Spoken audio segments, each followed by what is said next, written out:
ongezana mwendo.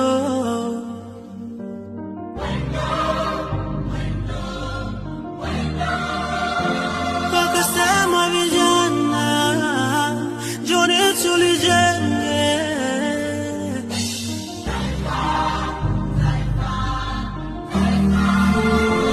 Kwa mavumbi na jasho, hawakujali mateso, walichoweza ni kesho. Yes, sisi watoto